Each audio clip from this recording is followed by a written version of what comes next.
டிஎன்பிஎஸ்சியில் economics topic நீங்கள் படிச்சுட்டு இருக்கீங்க அப்படின்னா ஸ்கூல் புக்கில் இந்த முக்கியமான டாபிக்லாம் கவர் பண்ணுறது ரொம்ப ரொம்ப இம்பார்ட்டண்ட்.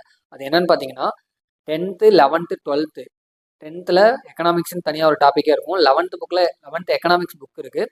அதே மாதிரி 12th எக்கனாமிக்ஸ் புக் இருக்குது. இதில் நான் சொல்கிற யூனிட்லாம் ரொம்ப ரொம்ப இம்பார்ட்டண்ட். நீங்கள் ஒரு பேசிக்லேருந்து ஸ்டார்ட் பண்ணணும். எனக்கு ஒரு எக்கனாமிக்ஸ்னா என்ன அப்படின்னு ஒரு புரிதல் இருக்கணும் அப்படின்னு நினச்சிங்கன்னா நீங்கள் ஃபஸ்ட்டு 10th புக்கே படிங்க. 10th புக்கில் எக்கனாமிக்ஸில் 1 2 3 4 5 அந்த 5 யூனிட் இருக்கும். அந்த 5 யூனிட்டும் கண்டிப்பாக படிக்கணும்.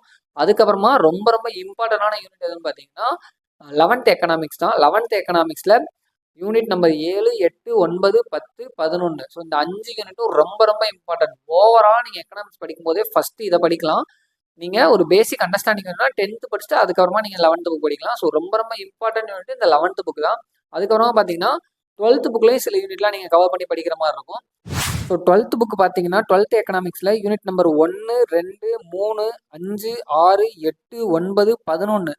ஸோ இந்த யூனிட் எல்லாமே நீங்கள் படிக்கிற மாதிரி இருக்கும்.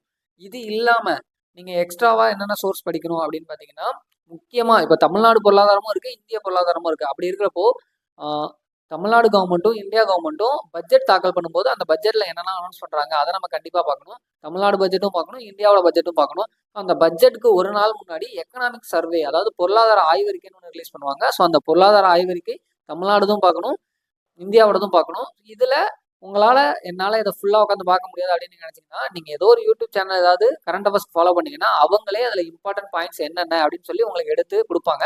ஸோ அதை நீங்கள் ஒரு ஹிண்டாக நோட்ஸாக எடுத்து வச்சுட்டு நீங்கள் அதை தெளிவாக படித்து வச்சுக்கலாம். இது இல்லாமல் நீங்கள் ஜியாகிரஃபி தெளிவாக படிக்கணும். அந்த ஜியாகிரஃபியும் எக்கனாமிக்ஸும் ஒன்னோட ஒன்று பின்னி பிணைஞ்சது தான். ஸோ ஜியாகிரஃபி வச்சு தான் எக்கனாமியே டிசைட் ஆகும். ஸோ அதனால் அந்த ஜியாகிரஃபி டாபிக் படிக்கிறதுலையும் நீங்கள் எக்கனாமிக்ஸ் கவர் ஆகும்.